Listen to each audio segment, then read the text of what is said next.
अब तक गजा में 45,000 के करीब लोग मारे जा चुका है, जिसमें 16,765 के करीब बच्चा है और 1,03,000 के करीब लोग इंजर्ड है। गजा से करीब 1 लाख लोग अपना घर बार छोड़कर जान बचाने के लिए गजा सिटी की ओर विस्थापित हो चुका है। इजराइल और पैलेस्टाइन के बीच में जो दुश्मनी है वो क्या दुश्मनी है, जिस कारण से आज इतना बड़ा विध्वंस मचा हुआ है गजा के भीतर में। तीनों धर्म मानने वाले लोग स्वतंत्रता के साथ रह रहे थे, मिलजुल कर रह रहे थे। ये सारे लोगों को अपना धर्म के अनुसार अपना आजादी थी। मिल्लत प्रणाली के तहत ये सारे लोगों को आजादी दिया गया था। ये लोग अपना धर्म के अनुसार से प्रैक्टिस कर सकते हैं, अपना धार्मिक जो भी परंपरा है इन लोगों का वो। और 19वीं शताब्दी के अंत में और 20वीं शताब्दी के शुरुआत में ये जो ऑटोमन साम्राज्य थे ये धीरे धीरे कमजोर हो रहे थे।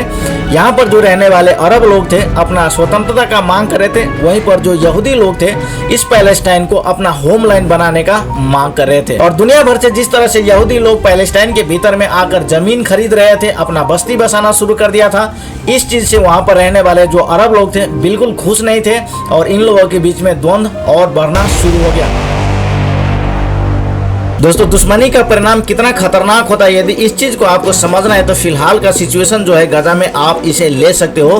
दुश्मनी के ही कारण आज ईरान, इजराइल और जो पैलेस्टीनियन है ये लोग युद्ध लड़ रहे हैं और युद्ध किसी का चॉइस नहीं हो सकता, क्योंकि युद्ध के कारण से विनाश और सर्वनाश ही होता है।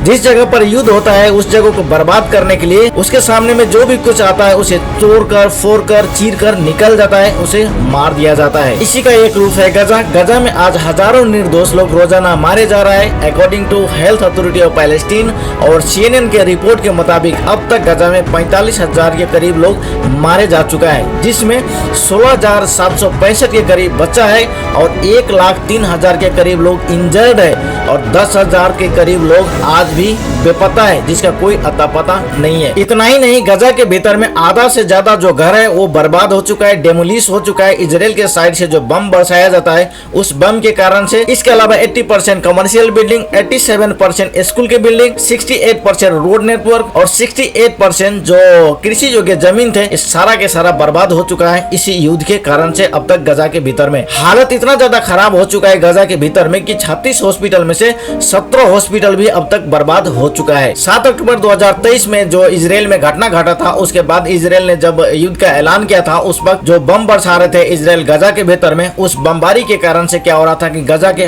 भीतर में हर 1 घंटा में 16 लोग मारे जा रहे थे, जिसमें से 6 बच्चा होता था। करीब 35 लोग इंजर्ड हो रहे थे और हर घंटे इजराइल के द्वारा 42 बम गिराया जा रहा था गजा के भीतर में। एक CNN के रिपोर्ट के मुताबिक उत्तरी गजा से करीब 1 लाख लोग अपना घर बार छोड़कर जान बचाने के लिए गजा सिटी की ओर विस्थापित हो चुका है और जो भी कुछ लोग 75,000 से 90,000 के करीब लोग बचे हुए उत्तरी गजा में, उसका हाल बदहाल है। उसके रहने के लिए घर नहीं है, उसके खाने के लिए खाना नहीं है, उसके पीने के लिए पानी नहीं है और जो भी लोग घायल हुए हैं उसको इलाज कराने के लिए कोई हॉस्पिटल भी नहीं बचा है। हाल इस कदर बिगड़ चुका है उत्तरी गजा के भीतर में और अभी भी इजराइल के द्वारा बार बार बम बरसाया जा रहा है, ग्राउंड फोर्स के द्वारा भी अटैक किया जा रहा है। तो सिचुएशन इस कदर बिगड़ चुका है गजा के भीतर में और ये सारा का सारा चीज हुआ है दुश्मनी के कारण से। गजा में जो हाल है वो हाल आप और हम सबको तो पता ही है, लेकिन इसके अलावा इजराइल को भी इस युद्ध के कारण से बहुत बड़ा नुकसान झेलने को पड़ रहा है।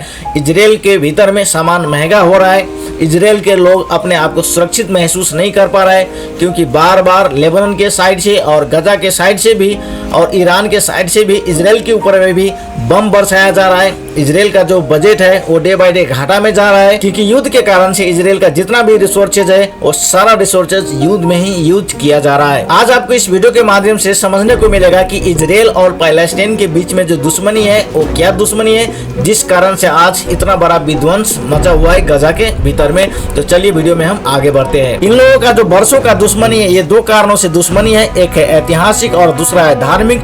ये 2 कारणों से ये लोग एक दूसरे को अपना दुश्मन मानते हैं। दोस्तों, इन लोगों का जो ऐतिहासिक दुश्मनी है कुछ इस तरह से शुरुआत होता है कि सन 1517 में जब पैलेस्टाइन के ऊपर में ऑटोमन साम्राज्य का शासन था, तो इस शासन काल में तीनों धर्म मानने वाले लोग स्वतंत्रता के साथ रह रहे थे, मिलजुल कर रह रहे थे। ये सारे लोगों को अपना धर्म के अनुसार अपना आजादी थी।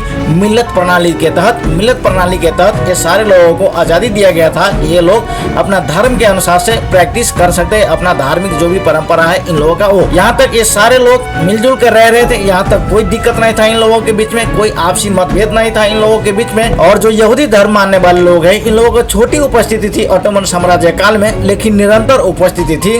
ये लोग खास कर इन शहरों में जैसे कि यरूशलेम, हेब्रोन, सफेद और तिब्रियस जैसे शहरों में केंद्रित थी। लेकिन सिचुएशन जैसा शुरुआत में थी ऑटोमन साम्राज्य काल में, वैसा सिचुएशन नहीं रहकर इन लोगों के बीच में जो आपसी समझदारी थी, वो समझदारी अब बिगड़ रहा था और इन लोगों के बीच में आपसी मतभेद भी बढ़ रहा था और धीरे धीरे इन लोगों के बीच में टकराव बढ़ते जा रहा था। और 19वीं शताब्दी के अंत में और 20वीं शताब्दी के शुरुआत में ये जो ऑटोमन साम्राज्य थे, ये धीरे धीरे कमजोर हो रहे थे।